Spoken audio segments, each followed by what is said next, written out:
Hello again. It is day 4 of the Freedom from Self-Doubt 5-Day Challenge, and today is called Set Priorities. Let's do a quick recap of what we've done in the first 3 days so you can see how this is all funneling together. First, we identified the self-doubt voice and where it comes from. We worked on releasing the past. We learned some gremlin fighting techniques, and that's an in-progress strategy, fighting those gremlins. We built an arsenal of your truth, right, to move you away from the deficit side of shadow and doubt over into what your truth is. It stands on the proof of your accomplishment, the evidence of all that you possess that makes you so strong, so awesome. And then we defined what you really want. Why? Well, if you don't take this all the way towards moving forward to what you want, you're going to stay in self-doubt. If you don't do something to move out of that shadow side, there's going to be nothing disrupting that constant, comfortable, stagnating state of self-doubt. It's going to keep you stuck. So that's why we're taking all this action and driving it all the way forward to what you want and taking action on that. And that brings us to a big question for today, which is, what do I need to do to make space for my new vision? Remember, we worked on that in day 3. What does your vision look like? What did you paint in your life as a more ideal state or condition, right? The essence of what you want. Well, let's brainstorm some ideas for how to make space for that. Questions like, well, what do you need more of? What resources would help you? Resources could be learning, it could be financial, it could be human resources. How can you get more personal time?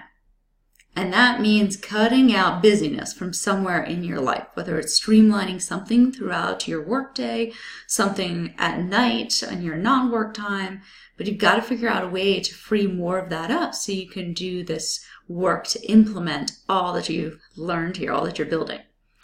What could you put a hold on? We have so many projects, so many things planned. Is there something you could say, you know what? I just don't need to do that this month. It can wait. It's always one or two of those things. And what do you need to say no to? There's always people asking us, can you do this? Can you go here? Can you pick up this? Can you sponsor this? Be a member of that? No, I can't. I can't do all those things. So what do you need to say no to? And that's okay. And then from whom can you get support?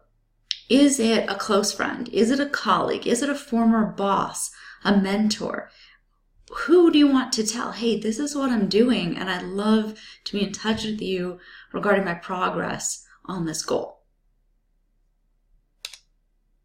Let me give you some example actions to take. If you're answering these questions, you might come up with things like schedule time in my calendar. And I say, actually schedule it. Don't just keep it in your head and say, oh yes, it's such a good intention. If it's not on your calendar, it's not real. Right? You don't actually see it. You don't follow it. It doesn't have the weight of something that is an absolute must do. So make that space on your calendar for yourself. Maybe it's going to less social events or cutting back on some form of digital consumption like the news or Facebook. We're always on the phones looking things up. We don't need to be doing that as much as we are. Ask a good friend for support. Maybe postpone, say, a home improvement project. Make a savings plan, or perhaps prepare healthy food that you can just eat at home.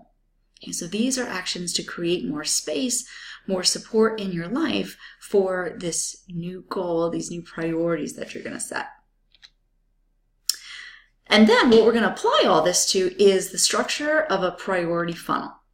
And what starts at the top here is the most important goal. And I ask this question to clients when I first speak with them when we're evaluating whether we want to work together or not. I say, what is your most important goal that when you achieve it, your life will change for the better? Okay? And depending on the answer, we're able to drill down to that one most important thing that that person wants. So that's what you want to figure out for yourself. Most important thing you really want. And then based on that, you choose 3 priorities that are going to guide you in honoring your efforts, in your progress toward that goal. And priorities, what are they? They're things that are more important than something else. They're things that take precedent. And then micro changes. Once we've got our priorities, we know our goal, well, we've got to do some kind of mini action steps. And that's what I like to call micro changes. It's not like, oh, okay, great. So my goal is to get another job. So the action step is to apply to 100 jobs and have a new one by the end of the week. That's not a micro change or a small action step. We want to make sure it's feasible and clear so you don't feel that resistance to just drop it and go run and hide. Build in accountability. You've got to be accountable to something, to someone for this. And schedule and structure it. Schedule time in your calendar. Structure it as a mandatory, but enjoyable, inspired thing in your life. And be guided by inspired action. There are so many things that we push and we force because they have to get done. But with this, you're going to find a much better positive outcome when you're guided by inspired action, which is what feels good, what fuels you, what's your kind of inner guide or your gut is telling you, yeah, you know what, let me go in this direction. Choose what feels good because in some way, that's what's going to advance you versus something that you feel a whole lot of resistance for. Okay, and we'll go through an example here. Let's say your goal is to become a director. 3 priorities to make this happen might be honor professional development time, boost visibility at work, and complete a leadership program. Microchange steps, small actions to get you there. Profile, well, what does it take to be a director? What are the skills, the qualifications, the people around me who I see in those types of roles? What are the qualities that they have? Let me create a profile here. Research leadership programs. That's something that's pretty easy to do. Spend some time online, maybe give a call to HR. Draft your brilliant statement. And I say draft because this is kind of a work in progress. You're not going to get this on the first hit, but this is how you're going to express your value. It's pinpointing exactly what your unique value proposition is and then being comfortable in articulating it across the platforms that sell your value, like your LinkedIn summary statement, your resume, what you would say in an informational and a formal interview. Structure and accountability, for example, schedule 2 hours per week professional development time and find a mentor and get a friend's support. Okay, so this is an example of how you might build that out. And that leads us to our day 4 challenge of set priorities and action steps. The worksheet is going to mirror what I took you through here today with these components, and I want you to outline them for yourself. Create this mini plan that you can feel excited about and you can begin to implement. Okay, lots to come yet in this day 5 tomorrow, so stay tuned and definitely make sure you are building out those worksheets. Thank you. See you soon.